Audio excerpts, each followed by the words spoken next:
din Salpito Munglay, and now we're gonna tackle about the graphing of trigonometric function.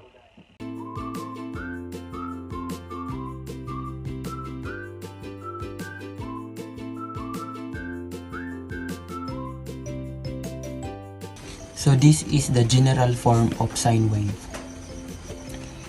A is the amplitude and B is used to calculate the period, and C is the phase shift, and D is the associated with the vertical shift. So to calculate the period, so this is to calculate the period, 2 pi over B. This is a B. Any number that in front of in front of X are the B. So this is the B. And to calculate the phase shift, B X plus C equals 0. And to solve for X is X equals negative C over D. So that's the phase shift of negative C over D. Now we're going to negative 5 sine X plus 3. All numbers that in front of X are the B. So this is the B. So as we can see, there is no number. So let's put imaginary one. So since this is sine, we need to graph a sine. We already know that sine starts at this point. So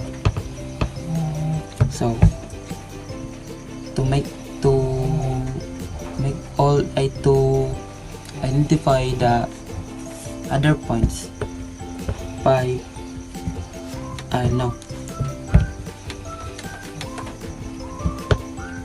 3 plus 5 is equals 8, and 3 minus 5 is equals negative 2. So the range is negative 2 and 8. So this is pi. It's 2 pi. This. And this is negative 1, and this is negative 2, since this is negative 2, and this is positive 3, and this is 8. Now we'll graph this. Since this is negative 2, so we're gonna put this point at this center of this angle, and the next point are these 3.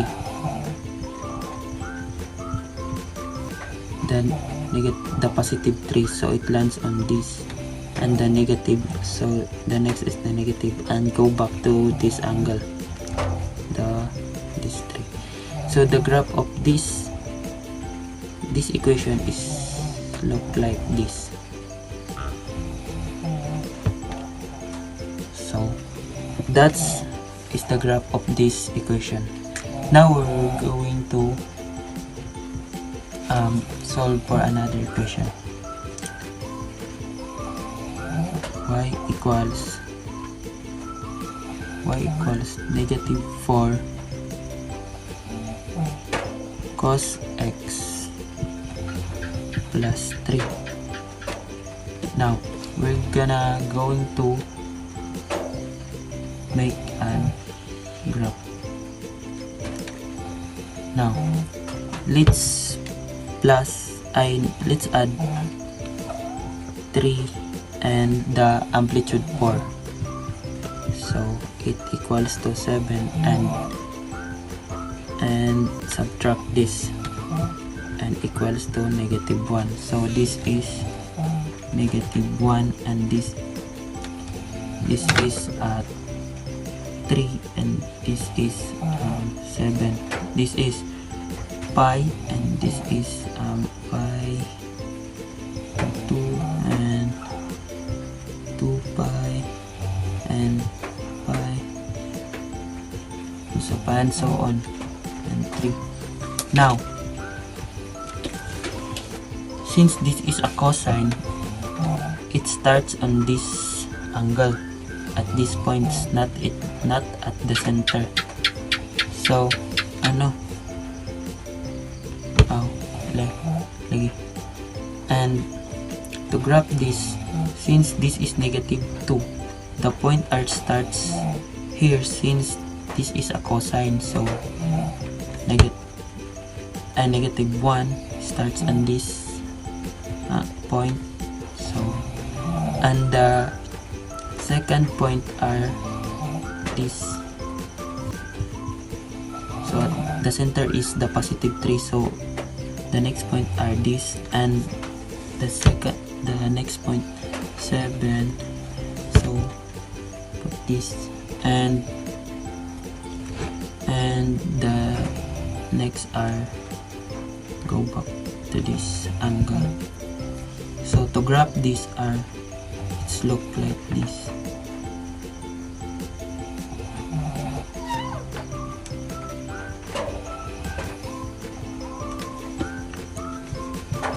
And it's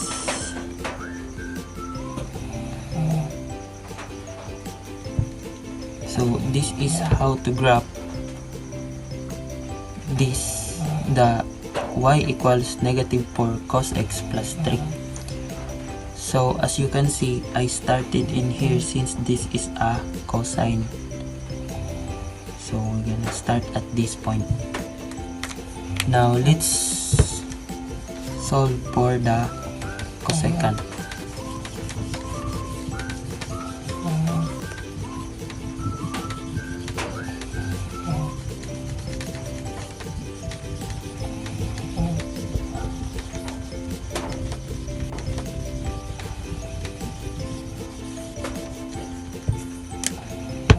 So y equals cosecant x.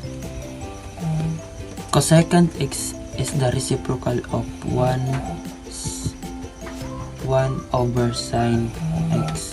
So since this is a sine, the sine graph, let's make a sine graph, and sine graph R starts in here.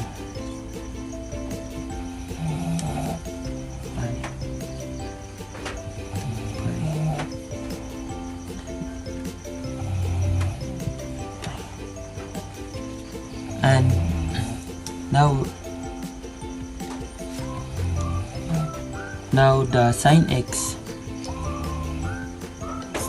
and now we're going to so 1 and this is -1. So we graph this point, so it's a point and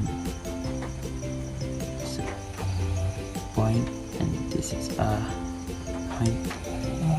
The other point is this and this. So to graph this, so since this is a sine, it's look like this.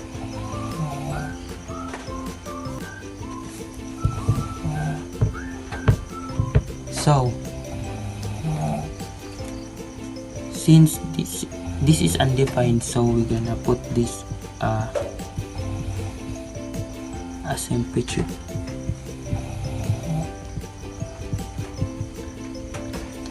Now this is a 1 divided by 1 is equals to 1, and this is 1 up. 1 divided by 1 up is equals to 2, so it looks like this, and also this, and also this. So that's how to graph the cosecant. Now we're going to graph a second.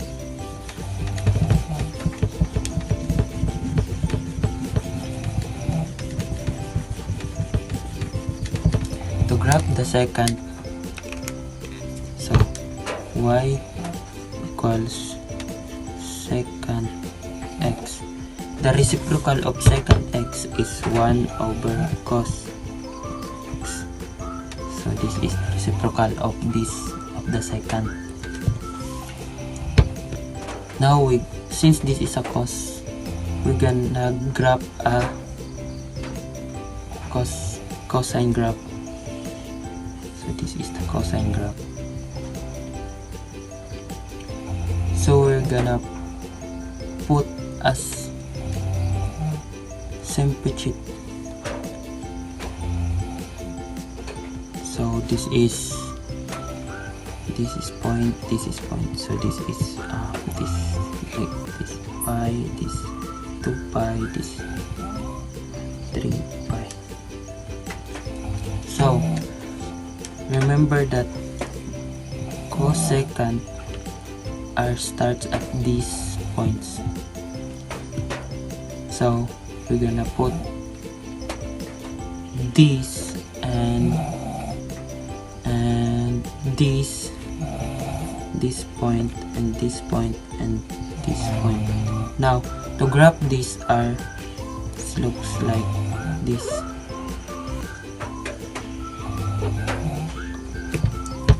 Now since this is also undefined, we're gonna put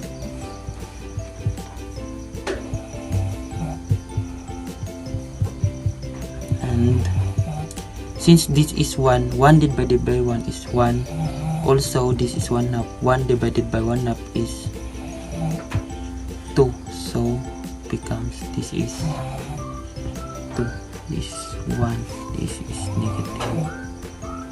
negative 1, also this and also this, and this is negative, also negative 2. 1 half divided by 1 divided by 1 half is equals 2, and 1 divided by 1 is 1, so that looks like this. So that's how to graph a secant. So that's the basic example of cosecant